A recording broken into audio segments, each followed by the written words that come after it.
আপনার পায়ে ধরি, আপনি আমার সাথে এমন করবেন না। আপনি রুম থেকে বের হয়ে যান। আমি আপনাকে বিয়ে করতে চাইনি। আমার মা আমাকে ভয় দেখিয়ে আপনার সাথে বিয়ে দিয়েছে। আমার বিয়ের বয়স হয়নি। আপনি কিছু করলে আমি কিন্তু মরে যাব। আমার স্ত্রীর এমন কথা শুনে আমি রাগান্বিত হয়ে গেলাম আর তাকে জোরে একটা থাপ্পড় মারলাম। তারপর সে জ্ঞান হারিয়ে ফেলল। আমি তাকে হাসপাতালে নিয়ে গেলাম। তারপর ডাক্তার বলল, আপনার স্ত্রী মা হতে চলেছে। আমি ডাক্তারের কথা শুনে চোখে ঝাপসা দেখতে লাগলাম, কারণ তাকে তো আজই আমি বিয়ে করে এনেছি, তাহলে সে কিভাবে মা হতে চলেছে? বাকিটা গল্পতেই বলছি। 13 বছরের কিশোরী রুভি নিজের সদ্য বিবাহিত স্বামীর জন্য অপেক্ষা করছে বাসর ঘরে বসে। ভয়ে তার গলা শুকিয়ে আছে রীতিমতো। গুন্ডা ছেলের সাথে বিয়ে দিয়েছে তার পরিবার, এসব তার বড় বোন থেকে শুনেছে রুভি। লাল টুকটুকে শাড়ি পরে আছে মেয়েটি। এই শীতের মধ্যে রীতিমতো ঘেমে যাচ্ছে। তখনই কারো পায়ের আওয়াজ পেল সে। হাত পা আরো গুটিয়ে বসল। দরজা আটকানোর আওয়াজ পেয়ে ভয়ে বুক ধুকধুক করছে। এইভাবে হাত পা লুকিয়ে সেজে বসে আছো কেন? লোকটার গম্ভীর পুরুষালী আওয়াজে মাথা তুলে তাকায় রুভি তার দিকে। তবুও মুখ দিয়ে কোনো আওয়াজ বের করে না। রুভিকে কোনো কথা বলতে না দেখে বিরক্ত হয়ে যায় মুন্না। এই মেয়ে কি বলছি কথা কানে যায় না তোমার? মুন্নার চিৎকারে ভয় পেয়ে এক লাফে খাট থেকে নেমে যায় রুভি। খাট থেকে এইভাবে নামতে গিয়ে পাশে থাকা টেবিলের সাথে পায়ে বাড়ি খায় সে। ব্যথায় হালকা চেঁচিয়ে ওঠে। উপর হয়ে পা ডলতে থাকে রুভি, আর তখন মাথার থেকে ঘুমটা খুলে যায়। শীতকালে সামান্য আঘাতেও অনেক ব্যথা পাওয়া যায়। মুন্না রুভিকে দেখে অবাক হয়ে তাকিয়ে আছে। রুভি কান্না করছে ব্যথা পেয়ে। একে তো ভয় পেয়েছে অনেক, তার উপর ব্যথা। এই মেয়ে তোমার বয়স কত? উত্তর না দিলে মেরে ফেলব। আমার বয়স 13 হবে 9 তারিখে। রুভির উত্তরে হা করে তাকিয়ে আছে রুভির দিকে মুন্না। রুভি ভয়ে ভয়ে মাথা নিচু করে দাঁড়িয়ে আছে। তোমার বয়স মাত্র 13 বছরের পিচ্চি হয় নিজের থেকে এত বড় বয়সে এক লোককে কিভাবে বিয়ে করতে রাজি হলে? নাকি আমার টাকা দেখে তোমার আর তোমার পরিবারের কাছে আমার বয়সটা ম্যাটার করে না? মুন্নার এই কথা রুভির কানে পৌঁছাতেই মেয়েটা চোখ তুলে তাকায়। গোল গোল চোখগুলা দিয়ে মুন্নাকে দেখে যাচ্ছে। এইভাবে মুন্না তাকে আর তার পরিবারকে অপমান করতে পারবেন না। মুন্না ও প্রচণ্ড রেগে আছে। তার সাথে কিনা এইরকম পিচ্চির বিয়ে হয়েছে। নিজের মা আর বাবার উপর প্রচণ্ড রাগ হচ্ছে তার। সবকিছু তছনছ করে দিতে ইচ্ছে হচ্ছে। একদিকে ওর ভালোবাসা ওকে ছেড়ে অন্য কাউকে বিয়ে করল, আর তার বাবা মা মিথ্যে বলে আরেক এই মেয়ের সাথে বিয়ে দিল। 13 বছরের মেয়েকে 19 বছরের বলে তার ঘাড়ে চাপানো হলো। এইভাবে আপনি আমাকে অপমান করতে পারেন না। আপনার মতো বুইড়া রাক্ষসকে আমি নিজের ইচ্ছায় বিয়ে করি নাই। আমার মতো পিচ্চি কি আপনাকে বিয়ে করতে চাইবে? আর আমার বিয়ের বয়স হয়েছে? ওই রুনা আন্টি আমার বাবা মাকে ভয় দেখিয়ে আপনার সাথে আমার বিয়ে দিল। এই মেয়ে এই এত কথা বলার সাহস কই পাস? চুপ থাক, না হলে তোকে যে কি করব। মুন্নার আগে হিতাহিত জ্ঞান শূন্য হয়ে গেছে। এইদিকে রুভি ভয়ে দাঁড়িয়ে থাকতে পারছে না। রুভির প্রচণ্ড ঘুম পাচ্ছে, মুন্নার জন্য সে ঘুমাতেও পারছে না। মুন্না আবার রুমের বাহিরে চলে গেল। মুন্না চলে যাওয়ায় হাফ ছেড়ে বাঁচল সে। রুভি মুন্নাকে গালি দিতে দিতে শুয়ে পড়ল। শোয়ার সাথে সাথে ঘুমিয়ে পড়ল রুভি। মুন্না ছাদে বসে বসে ভাবছে, এই পিচ্ছি মেয়ের সাথে আমার বিয়ে দিল কেন? এইটা কিভাবে মানবে যে তার বউ এক বাচ্চা মেয়ে? তার মা কেন করল তার সাথে এমন? রাত 3টার কাছাকাছি মুন্না রুমে ঢুকে গেল। খাটের দিকে তাকিয়ে দেখতে পেল কি সুন্দর এক অপরূপা মেয়ে ঘুমিয়ে আছে। মনে হচ্ছে মেয়েটি নিষ্পাপ। ঘুমের মধ্যে শ্বাস নিতে কষ্ট হওয়ায় চোখ খুলে তাকায় রুভি। মুন্নাকে দেখে ভয় পেয়ে যায় সে।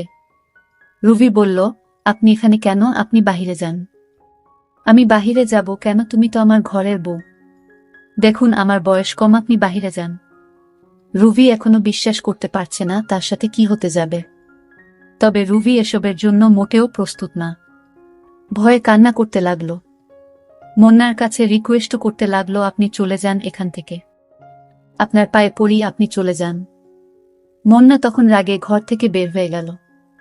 মনে মনে বলল, এভাবে কতদিন বের করে দিবে ঘর থেকে? কাল তোমার দেখার আছে। অন্যদিকে মুন্নার বাবা মা নিজেদের মধ্যে কথা বলছে। তুমি এই কাজটা একদম ঠিক করো নাই হালিমা। এইটুকু একজন মেয়ের সাথে মুন্নার বিয়ে দেওয়া একদম উচিত হয় নাই। এখন পুলিশ কেস হলে মুন্নার কি হবে ভাবতে পারছ? সামনে ইলেকশন, এখন যদি শুনে নেতা মুন্নার স্ত্রী একজন বয়স কম, তখন কি হবে? দূর রাশিদ, তুমি চিন্তা করো না। রুবির স্কুল থেকে বার্থ সার্টিফিকেটে ওর বয়স বাড়িয়ে 18 করা হয়েছে। কেউ কিছু জানবে না।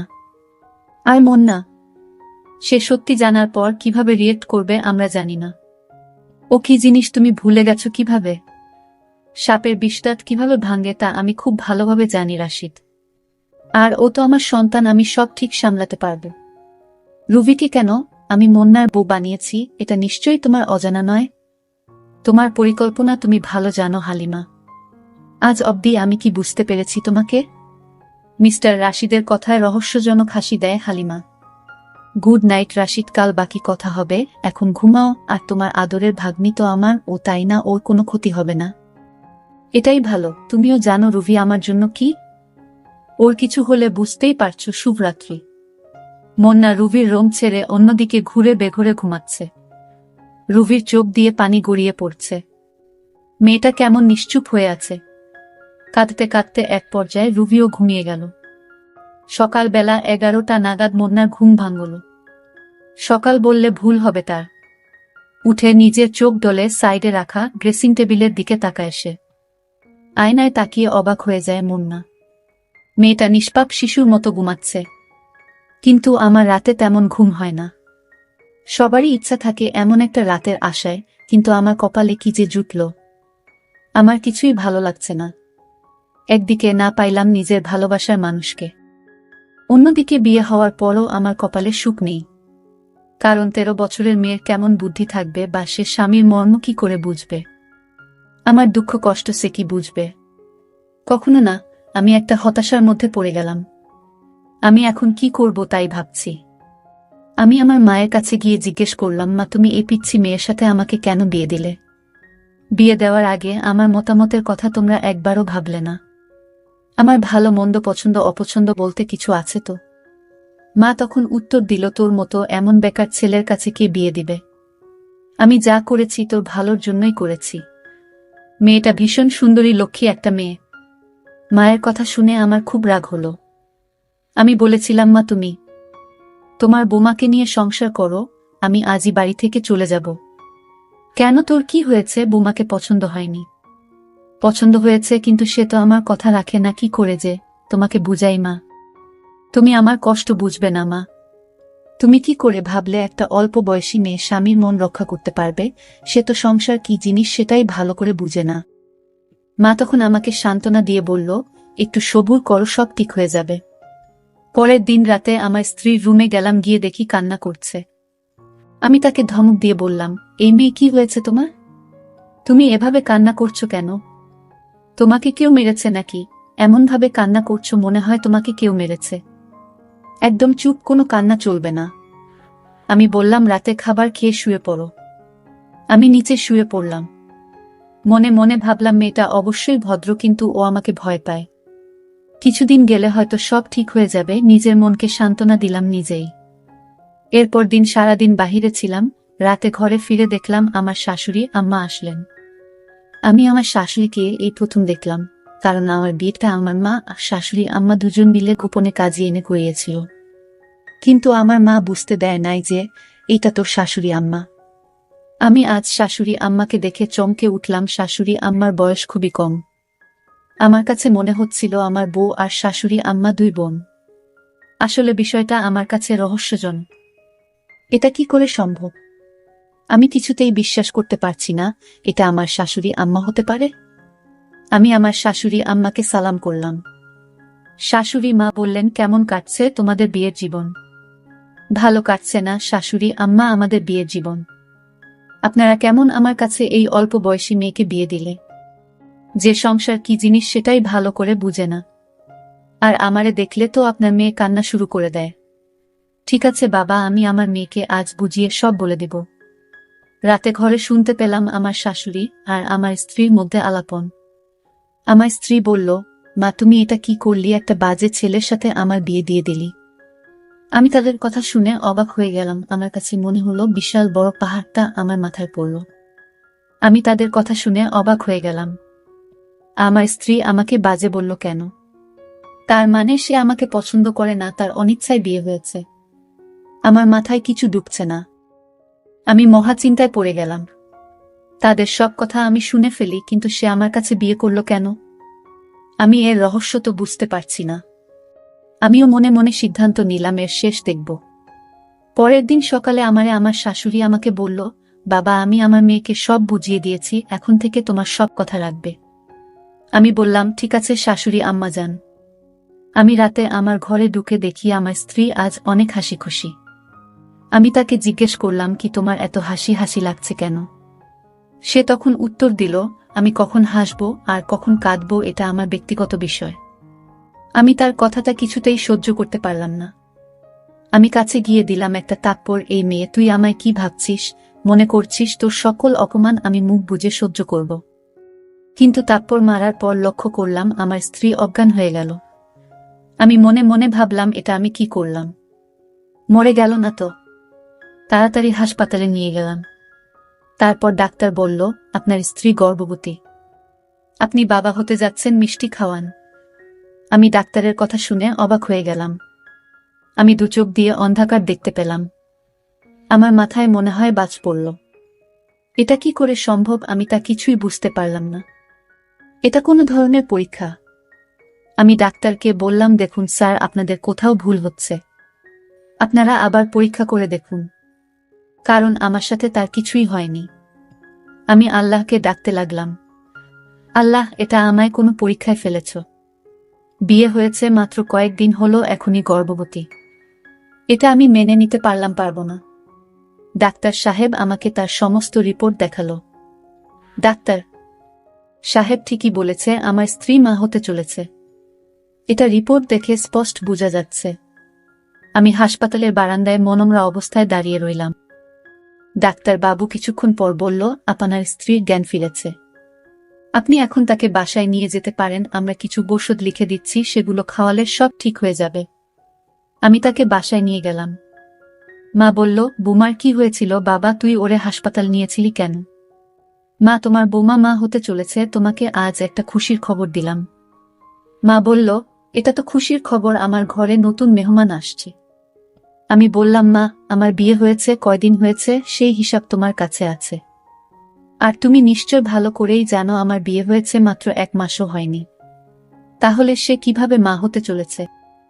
মা তখন আমায় বলল, তুই তো ঠিক বলেছিস, আমি তো ভুলেই গিয়েছি, তোদের বিয়ে হয়েছে মাত্র 1 মাস হয়েছে। আমি মাকে বললাম, মা, তুমি এর রহস্য ঠিকই জানো, কিন্তু তা তুমি প্রকাশ করছো না আমার কাছে। মা আমায় এর উত্তর না দিয়ে সোজা মায়ের ঘরে চলে গেল। আমি রাতে আমার স্ত্রীর রুমে গেলাম। যেতেই আমাকে বলল, আপনাকে অনেক কষ্ট দিয়েছি আমি। আপনি আমাকে মাফ কইরা দিয়েন, কারণ আমার কি হতে কি হয়ে যায় সেটা বলা যায় না। সে বলল, আজ আমার একটা কথা রাখবেন। আমি বলেছিলাম, কি কথা? আমার স্ত্রী বলল, আজ আমি আমার নিজ হাতে আপনাকে ভাতও খাইয়ে দেয়। আমি বলেছিলাম, হঠাৎ এত দরদ কোথা থেকে আসলো তোমার? এখন তুমি আমাকে ভয় পাও না? আমার স্ত্রী বলল, না, এখন আর আপনারে ভয় পাই না। কেন এখন আমাকে ভয় পান না? সে বলল, 2 দিন আগে পরে তো মরতেই হবে, তাই আপনারে ভয় পেয়ে কি লাভ?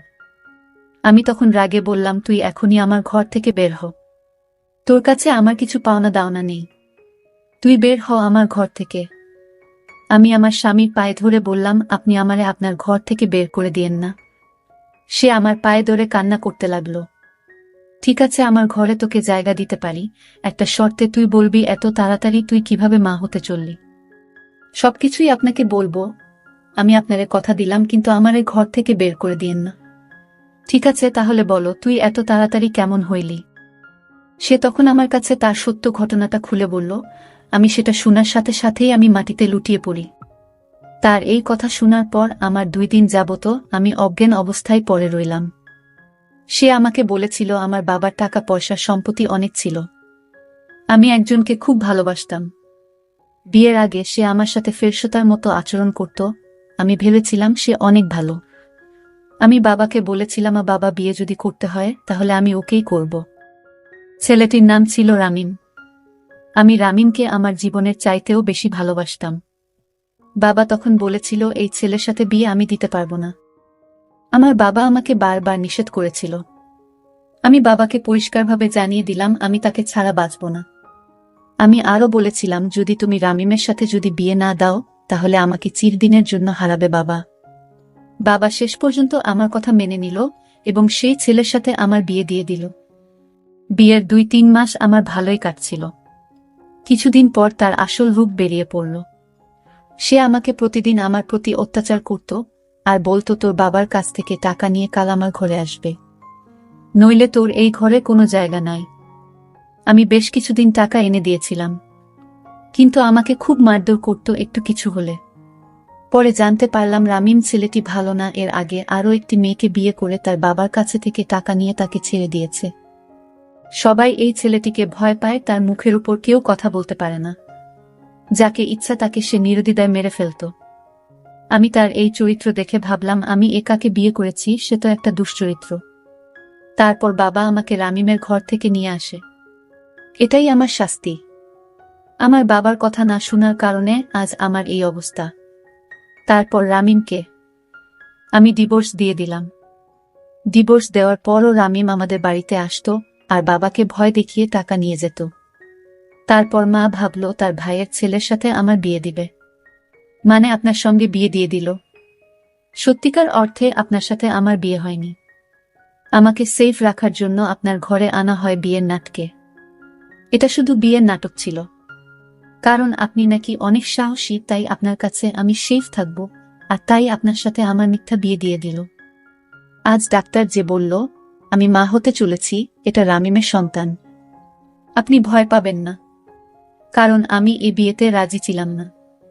আমার মা আমাকে রাজি করাতে বাধ্য করেছে, কারণ সত্যিকার অর্থে আপনার সাথে আমার বিয়ে হয় নাই। মা কৌশলে আপনার বাড়িতে বিয়ে নামক উপসর্গ দিয়ে আপনার বাড়িতে আমাকে রাখা হয়েছে, কারণ আপনার কাছে যদি আমি তাকি তাহলে রামিম ভেবে নিবে যে আমার বিয়ে হয়ে গেছে।